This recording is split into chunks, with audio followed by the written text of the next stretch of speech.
Loa ki te papa o kula. Tuia ki te pito o ka hotu. I te papa sau o kolo. Ki te papa ihi o mahuta. I te papa o taku atu. Kia ora, kia ora koutou katoa tōku ingoa ko Ernestina Pukuia Bontu Maro. On the show for E2 Rise Above, we give real, raw and relatable stories coming from our community, our people and youth. So make sure you tune in live. Ātawai wolo. Kia ora koutou katoa, welcome back to E2 Rise Above. We are live again in the studio of PMN Cook Islands. But tonight, I'm super excited because we've got some beautiful guests all the way from Me Family Services, aka also known as our Manaaki Tangata team, who are our social workers within our Māngere community. They help so many families, but they're here to speak about and advocate about the benefits that you can get coming through and working in with our social workers. So can you please introduce yourselves to our community out there? Hi, I'm Alastair Russell. I'm a practice leader with Me Family Services based in Seven Hain Ave. Yay! Hi, whānau. I'm Naima. I'm a Swissie, social workers in schools. And I'm, out in the schools, if not in the community. Epic. So before we start, just to let our community know this breakdown, what is the role, like what is social work all about? And what do they play within our community? Because I think some of our community members or some of our families aren't aware of what you actually do. And this is a great opportunity for our families just to kind of get a feel, a basic kind of rundown on what social workers actually do. Social workers are there to help families to deal with the realities that they're experiencing. We know that lots and lots of whānau out there are doing it real hard, and the social work skills are there to access the resourcing and the abilities to move forward that do exist out there. For example, say at work and income. We know that families find it real hard to walk into work and income and get what they're entitled to out of there. They generally leave there feeling pretty stink and having heard the word no a lot. What's next? Yeah. And so what we can do is walk into a work and income office with them and get that work and income case manager not to say no, but to actually say yes, and give those families the food, the beds, the washing machines, all the benefits that they're entitled to, and get them out of there and getting on with their lives. I just ask, so Naima, I remember being with Me Family Services, which was Yeah. crazy amazing because I got to come in and see what it was like for you working with the kids in the school, but also around what you do as a social worker. Like, what is it for you working around the Māngere community and seeing families? Like, what are some of the challenges our families, like, guess they take, or what are they kind of afraid of coming to social workers to kind of step out of that zone and be like, here is help, this is what you can actually get? I think first of all, it's the title in itself, the word social worker. So a lot of families that do come through, it's that stigma, whether they've had previous or recent interaction with social workers, whichever sector that may be. The other thing is, I guess, families coming in, not feeling confident enough, especially around the advocacy work that we're doing with me and our Manaaki Tangata team, coming in, seeking support, and I guess kind of feeling that when they do go in there to try and share their stories, so that these organisations are able to understand but not hearing them. And unfortunately at times it does take us having to support these families and attend those meetings in order for organisations to actually to listen. To listen. But it shouldn't be like that. So it's also giving these families the strength and the perseverance to be able to be strong and stand up for themselves and voice what they need to in order to get what they need from work and income or other organisations that they come across. What is burning through my head right now is, like, for families, like, for example, a family comes in, for example, to Me Family Services, or they can come straight to the Manaaki Tangata office, like they need help with either housing or employment or schooling. What are the main issues that you can actually help our families with that our people need to be aware of? The initial problems that most families are experiencing is the fact that they're broke. They don't have enough money coming into that house to pay the bills, to get the kids in the school uniforms, to buy all the stuff, to give their kids a chance of being successful. And so they're way behind the 8 ball in terms of what other families are who are got more cash in their back pockets. So if that's the initial reality, like for example, today I met a working family who are paying rent of $625, and they didn't know that they could get a $280 accommodation supplement. They could get that tomorrow if they knew about it and went in and asked for it. So that family will be $280 a week better off real soon. And also that brings me to the question of work and income. So there's this, like, I see it because some of my families, like, they go through it as well. Walking into work and income, sometimes you feel powerless. Yeah. Or like, oh, coming here, we've reached rock bottom. Yeah. And what's your, I guess, view on that? Like, how can we let our community and families know that work and income is actually a space for you to grow? It's not just rock bottom. You haven't hit rock bottom, but it's actually a place for you to kind of develop your families, develop yourself, but also grow along with social workers. Yeah. Well, the way work and income has worked for the past 20 odd years is to see people as coming in there to rip off the system. Right. That it's their fault that they're unemployed and that they've suddenly chosen the lifestyle of being unemployed because it's such a cushy way to live and a way to bring up your family, and that's just nonsense. And so if the case managers are sitting there looking at you, blaming you for sitting there and needing stuff, the chances are they're going to convey that belief to you in the way they talk to you, the way they look at you, or the way they just ignore you and look at the computer, and they will say no to you more often than they will say yes. And if you have someone sitting beside you who's not going to accept that, like a social worker from Me Family Services, then the way they will treat you will be different, and you will walk out of work and income offices with the things that you're entitled to, with the money to buy the food, with the beds and the washing machines and the rent arrears paid and the power bill sorted out, all of the things that you have a right to expect a caring society to give to people. That is all possible, providing you start from the position of no is the wrong answer. When work and income say no, they're wrong, and we as social workers will stand with the people. Right. Not seeing them as our clients, but seeing them as people who we have a shared experience in life with. Yeah. And so we will stand up and give work and income as much stick as we need to, so that people walk out of there with their dignity intact and with their entitlements intact. Yeah, and that's where it's coming across as like social workers. They kind of looked at, oh, here's another family, here's another kid that needs help, here's another, but it's actually a support person that's next to you that's kind of helping you grow and be part of your journey to actually come be greater than what you were. And I guess, well, actually that's a lot of what we do. So a lot of the times we always tell families it's not us doing the work or advocating, whatever that may look like.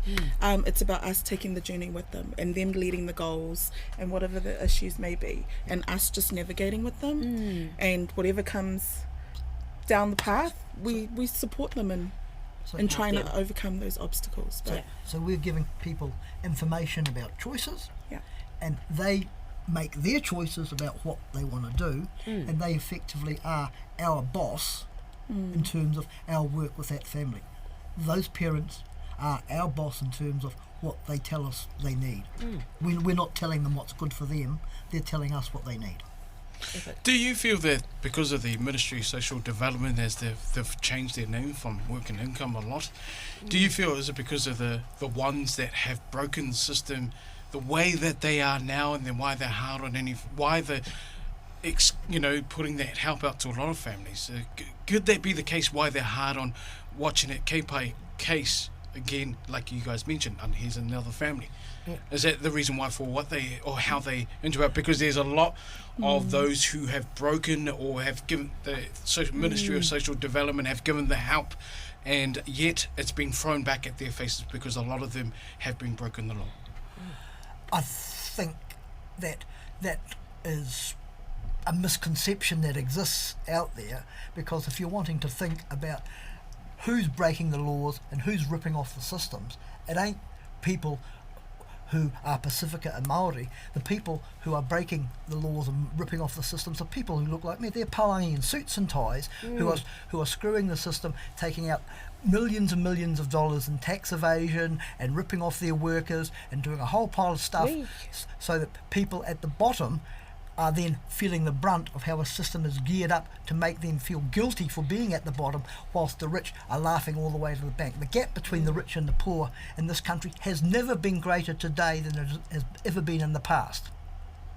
And you can go down a road of blaming individuals for that, and you can then start blaming the Māori and Pacifica people who are in the work and income offices, and eventually that blame turns into racism, and you start talking that brown person is there because they're stupid and black and brown and they're taking drugs, and all of that is fundamentally, pardon my language, bullshit.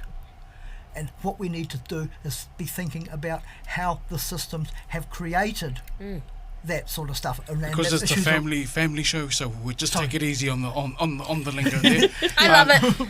It's real. Yes, it's real, but we also got mindful that we got tamariki who's watching, and our youth, because it's in not only embracing the community, but we're also teaching our tamariki, because again, it's a mark of respect in what we do. So we set that platform for them. We do it the right way, the nice way, and the positive way. I love it, Alastair. I feel like, you were real, authentic in your answer. I feel like our people should know the truth, and there's no filter to it. So I love the fact that you said that word, and I believe that, it's time that we say these words to wake our people up, because it is what's happening. It's the reality of our society, of our system, and it brings me to the question of, when we're in community, when we like our community as well, when we see social workers, how can we reach out to Manaaki Tangata? Like, how can we, yes, there's the online social media, but we can actually come face to face. Is there like a problem that some of our families are afraid to come and see social workers face to face? Like, what's your intake and view on that? I guess judgments, what we think when they share what they've come in looking for, and that majority of the time is based on the stigma and obviously the interaction that they've had with other social workers, and being judged, and to be honest, one mum actually I met today was super afraid to come see me but needed the support, and it was about the judgment and the hierarchy, and I could see it in the body language. And I had to tell her to relax. Yeah. I did. No, seriously. Because, look, families come in with a lot. And a lot of it is build up stress. And sometimes it can lead into mental health issues. So the best thing we can do is make families or parents relax when they come to see us. And that's what we also want them to leave, so that they come back. And part of that is just, do you want a cup of tea? Yeah, and just, forget my title. What can I do to help you? Yeah. So just being real. Treating them as other human beings, as individuals. So we have people that we work with. Most other social workers will talk about having clients, which means that the social worker is then an expert telling that client what's good for them. Yeah. And so we are saying that that's not how to work with people. If you want a respectful relationship with people, then you come in there as an equal. Yeah. And I believe, I agree with that. Labels sometimes get in the way, titles get in the way, but at the end of the day, you're just there to help and let them know that here are resources for you, and this is what you can get and benefit from coming through a social worker. But I wanted to ask, what else is coming up with Manaaki Tangata for the rest of the year? You are not just social workers, but you work within schools, and just to give a little bit to our community, where you can, I guess, find the location for Manaaki Tangata. So we have an office at 7 Hayne Avenue, and we're based across 17 schools across Mangere. So chances are, if you're living in Mangere and you have kids in primary schools, you have a social worker in that school from our team. Epic. And also our families, if they want to get in contact, there's also a Facebook page. And you can also get in contact through Me Family Services, right? Because yes, we're under Me Family Services, but you also have your Manaaki Tangata office, which is on Hayne, so they can come through to the main office and then their names can get... Yeah, and that's on 16 to 18 In Ferguson Road. Epic. And they'll just refer families over to us at home. I love it. And is there anything more you want to speak about Manaaki Tangata? I feel like you've got the nudge, you've just been real precise and just straightforward as to what I think you all do. like people have a lot to gain from coming to see us and very little to lose by doing so. It's just getting past that whakama, walking in the door and talking to another human being about what's happening for you. Exactly. And if you are out there, our community, that even families, individuals, whakama is just another word of being shy. We've got amazing social workers here that do so much mahi for our community. They're here. They're just like you and I, okay? We're normal humans. They're wanting to help. And fam, as you are all aware, the resources that are available for our families to benefit from as well. So there's housing, there's schooling, employment, and what else is there? The work and income Income benefits. And you never can give it a full list because family situations are always different. And like I say, just come in and have a talk with us. So you have it. And the cool thing is too, when families come in, they usually think they're coming in with one thing. And then the more you hear, the more they share their stories, they may not identify it, but there's actually other things that have come up. And then it's just bringing that to light with those families. And that's all done through the conversations we have and taking the time to listen to their stories. I love it. And you can also find them on Facebook as well. We will add the link. They're also associated with Me Family Services as a whole. And before we wrap it up, is there a quote or is there any acknowledgements that you would like to give for our community to be aware of in terms of coming to see Manaaki Tangata? Put us on the spot. If work and income have told you no, they're probably wrong. Come and see us and we'll sort that out. There you have it. I'm going to say that again. If work and income have given you a no, Alastair, our brother here, has said there's no such thing as no. Come and see the social workers and you will get a yes. So pretty much they're here. They're available for us and to our community, specifically around our Māngere community. And they're called Manaaki Tangata. I'll be adding the contacts and details below. I just want to say a meitaki mata natawai wolo to you both. Keep being extraordinary. These are the superheroes within our community in my eyes. And thank you for your mahi. Ka kite! Aye, thank you. Cheers.